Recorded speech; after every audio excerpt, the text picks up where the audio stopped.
Thank you so much for having me here. I'm sort of just warming you up for Salman Rushdie, I suppose.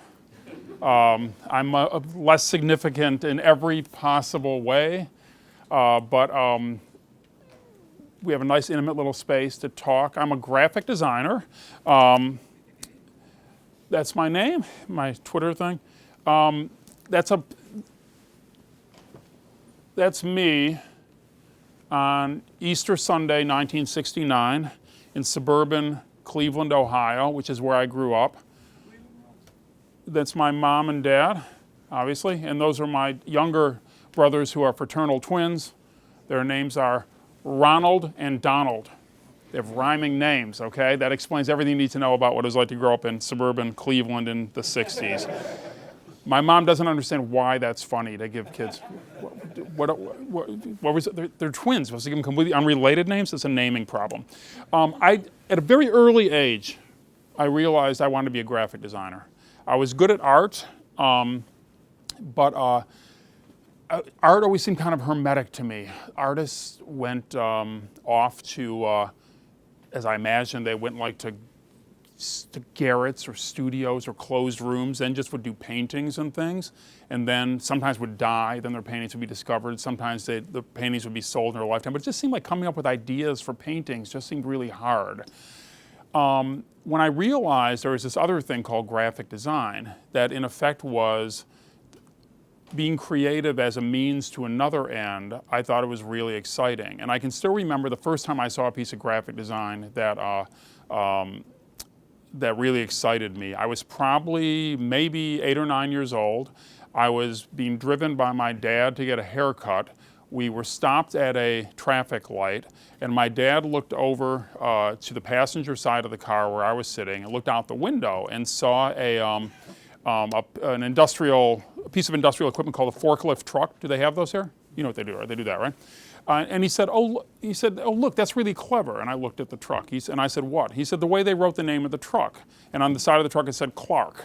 And he said, and I said, why? And he said, well, look, it does what the truck does. And so he said, look how the L is lifting up the A. And I was like, oh my God. Like, is this happening like all over the place? You know, are these things everywhere? And so at that moment, I sort of like realized that was something about that. That was like art. It was like creativity, but it had nothing to do with like painting like a bowl of fruit like Cezanne, or some women with their noses sideways like Picasso, or just splattering paint like Jackson Pollock. This was like, our name is Clark. We make forklift trucks. What do you got? It just occurred to me, the L can lift up the A. So I just thought if I could do that for the rest of my life, I'd be happy. And I have, and I am. So I'm with you today. Here I'm at Google. Thank you. I'm just going to show you one project that I worked on. And you guys recently changed your logo, which I like very much, by the way. I was really early out of the box in Twitter and said something like, this is really good. And it was one of the few really impulsive things I've ever done on Twitter. And then journalists started calling me up to get me to weigh in publicly about the logo. But I've designed logos that other people have weighed in publicly on, and I'm sort of like I don't think everyone should be like weighing in publicly about logos. I think there's a lot of times I sort of think if, back in the 60s, my dad, that was a little private moment between me and my dad, very private. If my dad was drinking a beer with our next door neighbor and he had brought up that logo with like another adult, that guy would have thought he was insane. You know what I really like? What do you like, Lenny? That logo for Clark forklift trucks. You ever seen it? And like my next door neighbor would be like, what? Sort of like that. People didn't talk about logos in these days. They talk about them all the time now, don't they? I mean, you put out a logo and all of a sudden it's like people are analyzing it. I don't know if you read the New Yorker over here, but some lady in the New Yorker wrote this like nostalgic, poem about how beautiful the old Google logo was, which I just thought was, personally, I thought that was preposterous. She was saying, oh, the serifs were like, referring to, centuries of literary tradition, and now it's all been sanded away. I just think the way that all the O's line up in the search thing, it's just, and that it's all very nice. So at any rate, I'm going to show you something that I worked on, and it's something that that actually came out very well, but had false starts along the way. So for the first time anywhere, I'm showing the first thing that we proposed, which was rejected. Okay, I've never shown this before. The thing that was accepted is, I think, still on view as part of Designs of the Year at the Design Museum here in London, but the rejected thing has never been shown publicly outside of the client. So here you go. So, oh, this is for this book, and so what I really find interesting is like how, you know, design is about solving problems and doing things, and so it's art or creativity for a purpose, right? So the purpose has to do with how you do something, and when I'm working with a client, the first thing I try to do is figure out what they're trying to solve and how to solve it, basically. Okay. Okay, so this was actually in the end about designing 24 logos at the same time. So the client is the MIT Media Lab. Do you guys know what that is? It's Massachusetts Institute of Technology. About in 1985, I'm trying to do the math here. It's the 20th anniversary in 1910, so 1990. I thought it was 1985. Started their, celebrated their anniversary, and they had been started at MIT to sort of explore where media and technology could all meet up. It's actually a couple of buildings that house a bunch of small research groups, 24 little research groups that more or less have free reign to just explore whatever they want.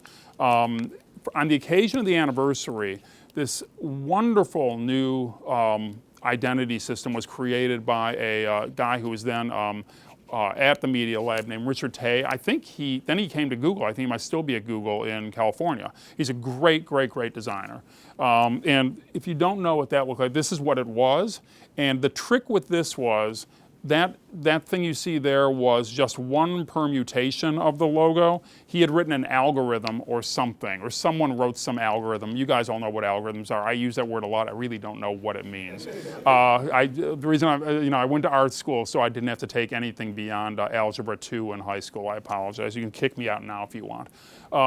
So there were, within that system, there's a bunch of squares, and then those squares have colors that extrude off the squares, and then it makes 40,000 supposedly different versions of that thing, okay? So it's really, I thought it was like really cool. I saw this thing and I was like, oh, that's really, really cool. I wish I'd done that.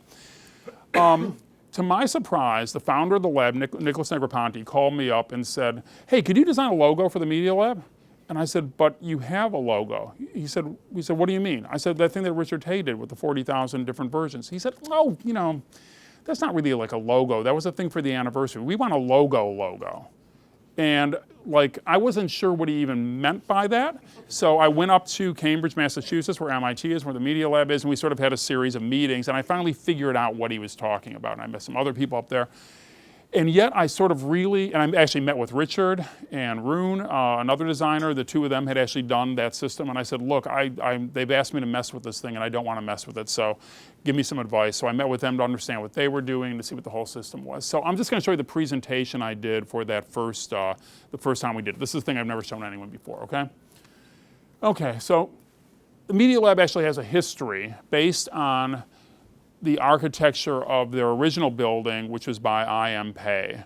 And then in the I.M. Pei building, there was a couple of art installations that a designer named Jacqueline Casey riffed on. See all these little stripy things? So she created this identity that had like little stripy things, see? So that was her idea. So everyone's business card had a different bunch of stripes on them. So this idea of everything kind of being the same but different was already there right back at the very beginning, right? Then it was the 25th anniversary, not the 20th. The 25th anniversary, Richard and his team did something based on a new building that the Japanese architect Maki did for them. That was there, like in addition to the Pei building, the I.M. Pei building. And this shows a little bit of that in action, if you can see that. Okay, so the good qualities of that are that it sort of extends that original identity in a way that I thought was thoughtful. It's a metaphor for the new building because the building had atriums and it sort of did stuff like that. And it's sort of just, the last one, it sort of was just a demonstration of how ingenious and innovative and imaginative the MIT Media Lab was. However, the shortcomings were, as I finally got them figured out, it sort of is very, what's the word for it? It's like, it's a look at me sort of logo. It kind of like demands attention, and part of the issue they have is that all these other sort of like, they have all these other things going on there that like to be the protagonist as well. So here's like this other thing that really is supposed to just be kind of signing off or endorsing those things, but it's very active and clever for that, right? And then it has this entropic, it's like sort of thing, and entropy is another thing I'm not sure I fully understand, but as I understand it has to do with kind of like the general dissipation of energy over time, right? So those 40,000 different versions, I actually talked to the person who's head of marketing, I said, well, when do you use how do you decide which of the 40,000 different versions to use? If someone says, send me your logo, what do you send them? She says, oh, I just send them the same one over and over again. So they sort of, it's tiring to manage 40,000 different logos. And I said, do people think, well, this logo is better for this? No, like the thing that makes them great, that the fact that they're all sort of the same and equal, actually makes them not work well to distinguish meaningfully any of the activities of the lab. And then also, it's really hard to like look at that thing, particularly when it's changing all the time, and think, oh, when you see that, think MIT Media Lab, so it needs a name with it. So we said we would figure out a way to kind of do something to recognize the legacy of the lab, sort of make it a little bit stronger and louder, and come up with a way that would let it work with everything else. So, remember this grid. This is the grid that underlies the Richard Tay system. We started with that grid, and then we decided we would like build this alphabet from it, okay? So every one of these letters, M, I, T, M, E, A, D, I, A, L, A, B, are all based on that basic configuration, right? So I thought this is nice. We're sort of like paying a little homage to the 25th anniversary thing, and then you get something like that on one line or like that. Now, look carefully at that, because this is, when we went up to show this to Nicholas Negroponte the first time, he said, oh, you almost got it. And I'm like, what? And he said, oh, this is all you have to do, so I'll show you in a second. He said, just take away those two things. Then it's a perfect square. And I said, but, and he said, no, it still says MIT Media Lab. It's like MIT Media Lab. So, like, I have to admit, I think, this is why he's the head of the Media Lab, and the founder of the Media Lab, and I'm just a vendor, basically. So, so I remember, so it almost works, I think.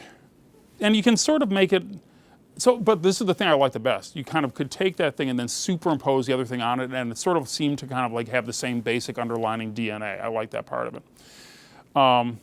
So then we did a bunch of little animations to show, really, it's there, right? Or maybe you prefer this one, MIT Media Lab or something, or, right, or cute, okay, so, or this is everyone's favorite. Voila, okay, so then from those 8 letters, it's really easy to extrapolate the whole alphabet, and so then we said you can do everything in that alphabet, and hooray, right? And so, see how it says mediated matter? That's one of those 24 research groups they have there. And like molecular machines, opera of the future, social computing, synthetic neurobiology, et cetera, all written in the same typeface. And stationary, business cards, and you can have a square business card as long as they're not going to be practical. Why not have a square business card? Custom roll tape, posters, presentation slides. So these are just quick sketches we had done to kind of sell this idea, right? And you see it becomes like a pattern in the background, right? And for some reason, I've got a designer who just, I've never seen him wearing cufflinks, but I think he just fantasizes this world of important people who are always like mafiosa, kind of like, kind of like wearing cufflinks that need logos on them. And then he has that piece of base art, and he knows how to Photoshop on it, I think, so. That lady with the button. Okay. Then he could be auditorium. So that was that, right? Okay, so communicates the name, flexible and neutral, builds on the current symbol, but Nicholas and his guys couldn't, they sort of presented this. I was never there for the presentations. He said, okay, it's up to us to kind of convince all our colleagues, the faculty and the staff and everyone to get excited about this. And he couldn't put it over. They wouldn't accept it as the right solution. I actually think the thing that he saw in it, that crazy thing where the 11 became 9, just somehow is just one of those cases where it's a square peg and the hole is almost square, but not quite, and you just think, give me another hammer, and you go bang, and it's still, all you guys have been in that situation, I assume. And sooner or later you realize that it just isn't gonna work. So they're a wonderful client. They're just like so great to work with. They're so trusting and supportive. So they said, let us think about this for a while. We're just gonna like take a pause. Then about a year later, they called me back and they said, okay, we wanna try again. And we want to do something really clear and simple. Forget about anything that came before. What would you do if you could do anything you wanted? And I actually dread that question. Because I became a graphic designer, I remember specifically, because I don't want to do anything. I want people to come to me and say, I have a forklift truck, our name is Clark, what do you got? And then I say, C-L-A, got it. But if they say, we don't have anything, we have nothing, what do you got? I'm like, what do you mean, what do you got? What do you got? So they said, go for it, what do you have? So we came up with this thing instead, okay? So this was basically what we presented the second time, okay? So there's something really interesting about MIT in that it has two titanic figures in American graphic design, at least. This lady, Jacqueline Casey, and this lady, Muriel Cooper. Muriel Cooper, along with Nicholas, was one of the co-founders of the Media Lab. Jacqueline Casey was the lead graphic designer for decades. Really remarkable, two women in a over-the-top high-tech, quintessential American East Coast high-tech environment. And they basically defined the way that MIT looked for decades, through the 60s and 70s into the 80s. Interestingly enough, I don't know, usually I ask, are there any graphic designers there? Or people who sort of like know about design at all? Thank you. Okay, so names of typefaces, et cetera. I'm not gonna get too deep into that, but Jackie Casey, as much as anyone else, introduced Helvetica to the United States. Other people get the credit for it. She actually played a big role in it. Here's some of the posters she was doing back in the 60s and 70s, very influenced by European design. These are really visionary, cool things. Muriel Cooper, this is early stuff she did about manipulating type and data in 3D space that she really made the reputation of her students and the early days of the Media Lab based on. And so they were both brilliant, brilliant designers. And note that thing there. That was by Muriel Cooper. She did that in the early 60s. If you don't know it, I bet it's in here somewhere. That's the mark for MIT Press. Okay? So she did that, I think, in 62, I believe. So, and imagine how hard this was to sell in 62. I will now explain to you why this says MIT Press. M-I-T-P, right? But it also looks like books on a shelf. Also, it looks kind of digital in some vague way. And there are sketches showing, okay, I'll put a dot there, cross that, close that up. Are you happy now? But luckily, she talked me into doing something abstract. And this thing has been around now since 62, and they said, we want something like that. Not 40,000 versions, not something that sort of has to be blah, blah, blah. We want something that's that simple, okay? Okay, easy, right? Now I asked what you wanted, now they told me what they wanted. Thanks, guys. Okay, so first we sort of looked at the way you could write the name, the full name, abbreviate it. Then we looked at when you do this sort of work, you generate lots of stuff like this. I think all of these, some of these are interestingly bad. Some of them are just bad. Some of them are boringly bad or predictably bad. I don't know, they're really problematic. We did a lot of those things. Then finally, almost like guiltily, I said, remember that 7x7 grid we had? Maybe there's something we could do with that. So we thought, okay, if we sort of combined a letter for like M and L with the words MIT Media Lab, maybe we could start with that thing. Remember that? We were told not to worry about that thing anymore, but I was still like obsessed with it. Underneath it, remember, is this 49 unit grid, 7x7. So if you sort of like, remember we built all those letters off it before, but all we need now are two letters, an M and an L. There's the M, there's the L. It makes an overall kind of L for lab, which is what they call it for short. Put MIT Media Lab next to it. So that seemed interesting enough. And then I remember I have a young man working for me named Aaron Fay, who's really great, and I'd like to take full credit for everything you see right now at the Design Museum and the Designs of the Year exhibition. And I vaguely remember saying, you know, it would be cool if we use the same system to do logos for all the research groups at the Media Lab. And it was Friday, and I said, have a nice weekend. Then I left. I came in on Monday. Here's those groups. And Aaron said, I think I got something. And what he had was a logo for each of them built on the same scheme. See, there's an A and a C for effective computing, a B for biomechanics, CC, camera culture, CP, changing places, civic media, design fiction, fluid interfaces, all the way through. And what was cool about this was they all sort of went together, but it was like a bunch of different logos. They all go together like the previous schemes, but this time each of those groups can grab one of these things and sort of think they've got it made, right? And not only that, but there are like lots of different ways, once you sort of establish the rule set for how you make these, the underlying grid, you can kind of like rotate the things. Each of these could be a different version actually, right?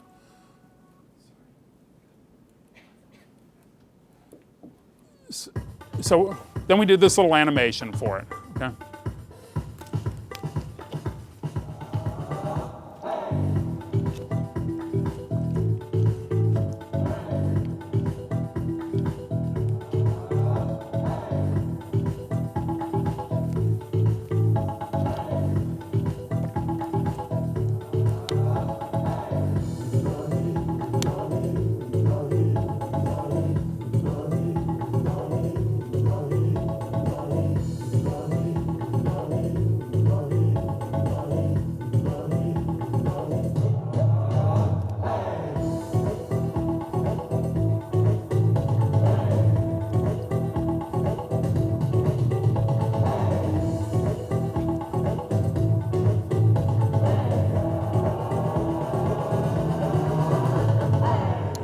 Voila, okay, so that one worked. They liked that one, thank you. The reason it worked was that I think it struck a balance between a central theme and the variations. The variations were sufficient to help each of those research groups engender a sense of esprit de corps, but the central theme helped them feel unified, that they were all about one big idea, which is the innovation that is enabled by the environment created by the Media Lab overall, right? And what was really cool about it, and I think you know what people miss when they sort of focus on GOOGLE and the way it's written in the new logo, is that actually is really an extension and an embodiment of the overall design language, that material design language that you guys have been developing. And I think it all fits together. And I think when this sort of thing works the best, I don't know if Clark Forklift Trucks has a whole design language that goes with that logo, but I think you guys definitely have an integrated design language that can help people answer all kinds of questions, not just where do I put the logo or what does it look like, but how do I solve this, you know, how do I design this little part of a bigger product? How does that product fit in with something else? I think good design can tell you how things go together and kind of give you a characteristic way to make everything appear. So what was really nice about this, it gave us this kind of like coherent design language. I remember when it was getting ready to launch, people sort of like said, we did an alphabet with it too. We kind of like updated that old alphabet, did a icon system. So this is the Maki building. See, there's an M on that elevator, an L on that elevator. When the elevators are the same floor, it sort of makes the logo. We redid the signage in their buildings. So then you can take the ingredients of the logo and upend it to kind of have an arrow pointing up. It's very low tech. It's like a 49-bit logo in a way, right? You know, I sort of thought the only thing that's like timeless, this is sort of the equivalent of doing, you know, a cube out of marble as a sculpture. You know, it's not going to change. It's going to endure. It can't be like made. You know, it's not going to look any more old-fashioned than it looks today, right? Because it already looks old-fashioned, right? And so they have a lot of screen-based communications. It works lovely as a pattern. When different labs share the same area, they can kind of put a sign like that. And then if you ever go, anyone ever been there? if you go there, like they sort of, it's almost like it's open plan, and they have lots of tours coming through, and the groups will just sort of like put up a sign to sort of say who they are and what they do. Lots of media stuff like this. Kind of simple way of kind of like being inside the logo if you work there. Boulders, floor plans, indicia, posters. Oh, and then when two groups collaborate on something, they can superimpose their things and get some new hybrid thing. To launch, when they launched the new identity at an event they had there for their community that they titled Deploy, partly, I think, in honor of the new logo, but because of other things as well. And so you see it says DEPLOY in the back there. And so they did a whole bunch of stuff with that. All these posters basically say deploy in different ways using the same language, black and white. Tote bag carried by a gal wearing a black and white striped shirt in front of a black brick wall. That's how to do it. Little button. Some smaller buttons. This is not toilet paper, I confess to say. It's packing tape they actually made, crumbled up. We just made that up. I don't think that's physically possible to have but they could. So, and made with a little bit of love too. So perfect timing. Thank you. That's it. It's time for questions now if you want. Perfect. So we have at least 10, 15 minutes for questions. If there are any questions, you have to shout out nice and loud, and then Mike, if you can repeat it. I will. Yes. Do you value rejection as a creative process? Do I value it? I love it. I really, really love it. I'm so glad you asked that question. Okay, so when I'm presenting something, the thing that really scares me, the thing I really dread, and I hate it when it's happening, is, you see how this is, I'm not putting this on just for you guys. This is sort of how I get when I'm like presenting design work. I get sort of progressively more animated and excited because I'm excited about it. I'm not trying to sell it. I just really like I said, I like what I do. And when I'll be behaving like this, and like the people I'm talking to will just sort of be like, and then at the end they'll say, well, you've certainly given us a lot to think about. And then I remember the first couple times I got like really rejected, and like I remember going to one thing where literally it was a much smaller group than this, and I was about as far as I am from you, and I was talking, and I remember this. It was the old days, and I think I didn't even have like slides. I was presenting with like pieces of cardboard, like Don Draper and Mad Men. I had like boards, right? And like I probably had like 20 boards with my designs on it. And about the second one, like everyone in the front row started kind of doing body language things like this, and kind of like, and then by the third one, then by the fourth one, they started like, literally, I'm this far away, and like you and your friend there would kind of go like,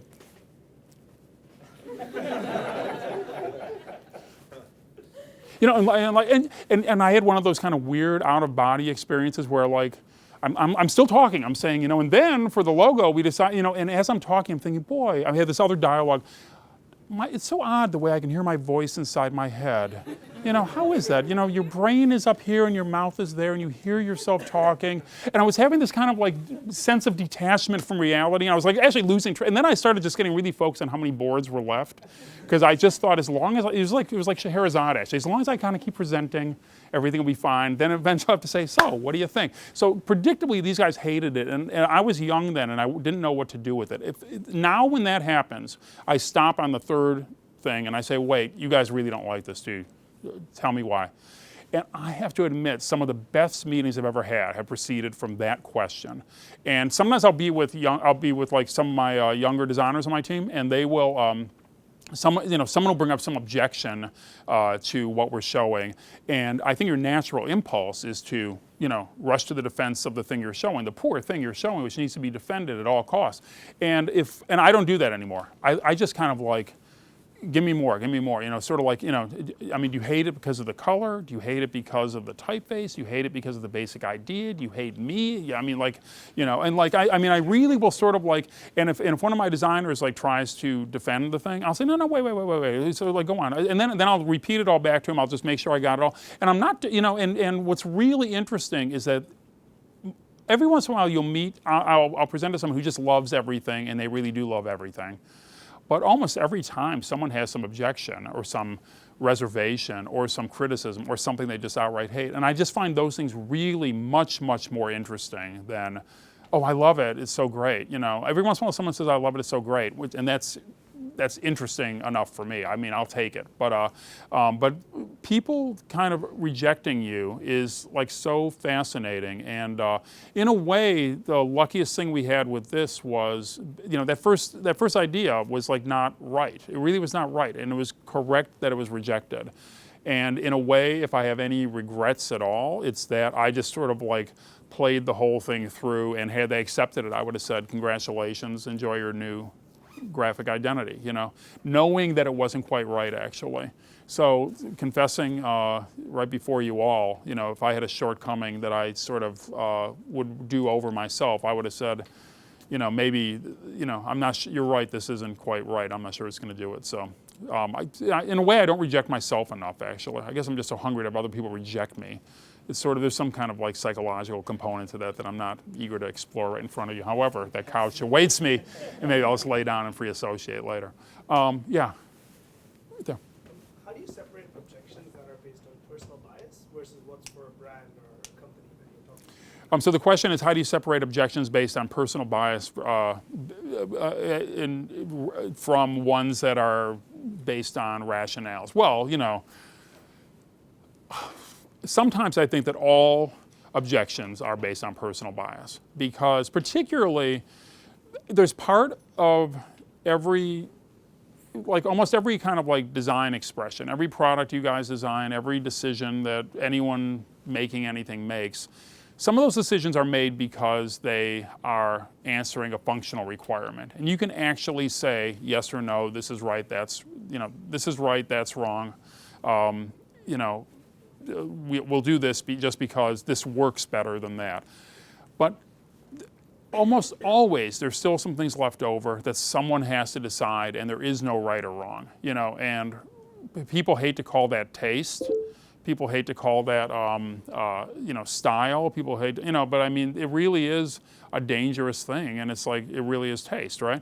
And usually, and so when someone rejects something, and they do it, I sort of like will assume it's some combination of all those things. I try to have I try not to have a conversation based on taste, just because it's so arbitrary. So I'll try to like ease us back into something that has more to do with the objective world we all kind of that we can all together agree on. You don't, you like blue, but all your competitors use blue. So if what you want is differentiation, blue may not be the thing that gets you to differentiated, right? On the other hand, maybe you really don't want differentiation. Maybe you want parity with all your competitors. You want to fit in. So, and then people can have that, and they're almost relieved to have that discussion, because it makes a lot of people nervous to like talk about having an opinion about a color, actually, right? So they don't want to do that. They want to talk about something kind of you can put on a spreadsheet. So it's a complicated thing to work through, and a lot of it is, in the back of my head sometimes it's like, you really don't care one way or the other at the end of it. Just let me do it my way, because I really do care. And I think there's a lot of designers who kind of lead with that, and it sort of takes nerve and a kind of arrogance, and I'm not sure I have either of those things. So I usually just kind of do it the patient kind of conversational way. Yeah.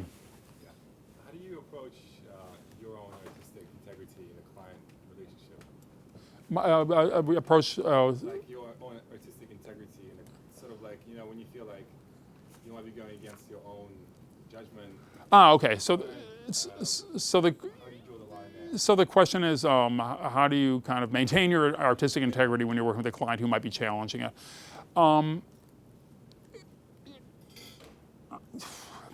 there are cliches about people from the Midwest, the Midwestern United States, like Ohio, where I'm from. One of them is that we're very polite, and I do think I'm really polite. And it's really, and unconfrontational. So I can count, I don't think I've ever had a meeting where I actually stormed out in a huff or even raised my voice. I mean, I just don't do that, not at work. I mean, I sort of like watching a sports event already, but like, just, I mean, I'm very unconfrontational at work. So this idea that, and also I have to admit, I don't value my own artistic integrity that highly at the end of the day. I don't actually, I mean, someone's asked me to do a job for them. And I think, say what you will, but like, I put this deck together for you guys, and I just looked at it now. But over in Cambridge, Massachusetts, they like look at this stuff like all day, every day. This is their thing. This isn't my thing. This is their thing. And as far as I'm concerned, it has nothing to do that they're paying me. It has to do with the fact that I've created like a house for them to live in, and it doesn't matter if I think there's something really, really fun about having, like, stairs with no railings, if I think that looks really cool. If my client has 6-year-old twins, they're gonna fall off the stairs and kill themselves, right? So it doesn't matter my artistic integrity. It's sort of like, I have to hold my nose and say, okay, I have to figure out a way to protect your kids on those stairs, right? So usually, if there's, artistic integrity doesn't come into it. I do dislike people that are horrible and mean, who, or are dumb, horrible, and mean. If they're dumb and nice, sometimes that's okay. And I actually like smart and mean. I actually don't mind that much. It's like dumb and mean that sort of is like just intolerable. So and there's a lot of people. I mean, to me, I just sort of will quietly walk away from certain things where I can kind of tell it's not going to go well. It has much less to do about me as an artist and just more to do with, given that you're awake X many hours a day and you spend this much of your life working, how much of that time do you want to spend really dealing with unpleasant people who for some reason have the energy to make you do things you don't want to do? I mean, if you're lucky and you kind of structure your life and your business the right way, you can kind of set it up so you're in a position to avoid a lot of that without hurting anyone's feelings. I've never told anyone, you're a jerk and I hate you and I don't want to work with you anymore. I usually say, it's not you, it's me. I'm sorry. I just don't think, this isn't working, so I'm going to, if you don't mind, so I do. Yeah, sorry. So my question is about the relationship between technology and visual identity. Today we could definitely imagine. So the question is, correct me if I'm saying this wrong, but we're at a point now where potentially, an institution or an organization's identity could be adapted almost infinitely by not just its users, but by its audiences to work in different ways. And is this a good idea? Is this what the future holds for us? I actually think I think the answer to both those things is yes and yes. I don't think it's, sometimes you do need, sometimes a situation calls for something which is unequivocally sort of, immalleable. It's not going to change at all, right? Other times, what I've gotten really interested in lately is the idea that I've noticed that some of the brands that I admire the most actually have very little. They've got a real kernel at the core, but it's not that big and it's not telling people that much what to do. If we have the store over in the States called Target, right? Yeah, you guys okay, so Target's like this inexpensive store that has a reputation for being hip and design conscious. And one of the genius things about Target is their name is Target. And back in the late 60s, they went to some really good designers and said, we need a logo. And these great designers came back to them and said, we got it. It's a dot with a circle around it, and underneath we're going to write the word Target. Now, if that happened today on social media, like my 5-year-old could do this, how much do these people get paid, total fail, it's like people would say it's not clever at all. But that kind of because they weren't clever, they weren't preemptively clever on behalf of every future generation, all these great ad agencies, all these great designers, all these great marketing people, all these great business people have done all these really interesting things with that basic, simple piece of geometry.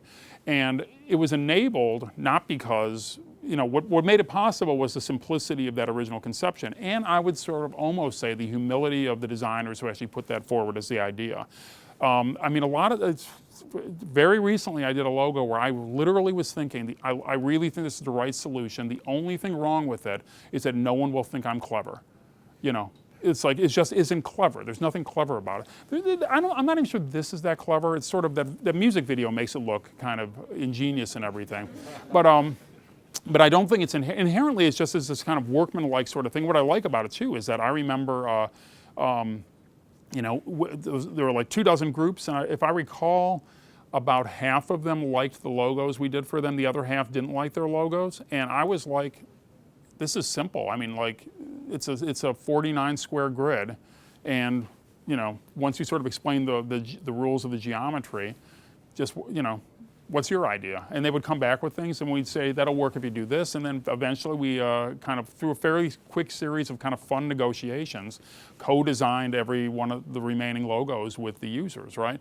And I don't remember even which ones those were, because it was sort of the system designed it in the end, So I think there's lots of different examples of how that'll happen in the future. I think that it's partly, partly it's enabled. It's certainly enabled or accelerated by technology, but in a way, some, symbols of world religions or of countries or of movement, the peace sign. These are simple things that people can draw in the sand or with a piece of chalk on a wall. In a way, those things are the ultimate kind of distributed design systems. And it has less to do, I think, it has as much to do with the inherent simplicity of the original conception as it does with the technology that enables it. Is that a long and, okay, sorry, yeah. So one of the things I have to do is go in front of customers. Yeah. Now I have 3 options in terms of showing them a product. Either I go with the Google logo, or I brand it to them specifically, or I just use a made-up fictional company. Which one do you think resonates best? Okay, so some of you guys must face this problem. When he goes in to a potential client or customer, he can brand what you're branding, like a prototype or something, I imagine, or Well, no, just the stuff that you could sell the customer, and they have the ability to brand it themselves. they have the ability to brand it themselves. He can put the Google logo on it, he can put their name on it, or he can put like Nuco or some other pretend name on it. Which is the best one? Well, it's funny. I think if Google were a startup, this is just my opinion, okay? And I've been here for all of like an hour or two, right? So just take this as you will. I think if Google were an unknown startup, it would sort of have, it would have like sort of requirement to kind of really establish its name out there. I think if anything, Google, like a lot of other companies, sort of has the other problem. They're just seen as being, I think your customers may sort of, welcome the fact that you're kind of, oh, you put our logo on it. That's, that seems beneficent, sort of, in a way. And I think, and I would, the only reason not to do this is if their own logo is like so ugly it makes everything look terrible, right? I assume so. Or else you could just kind of like set it in, I don't know, so what if you set it in your typeface that you use for, alphabet and all that other stuff. That's another way that you could do it, I suppose, just to neutralize the whole thing a little bit. So you think the logo resonates well with customers? They don't get sick of seeing their logo? Oh, no, customers don't get sick of seeing their own logo. Are you kidding? No, they love seeing their own logo.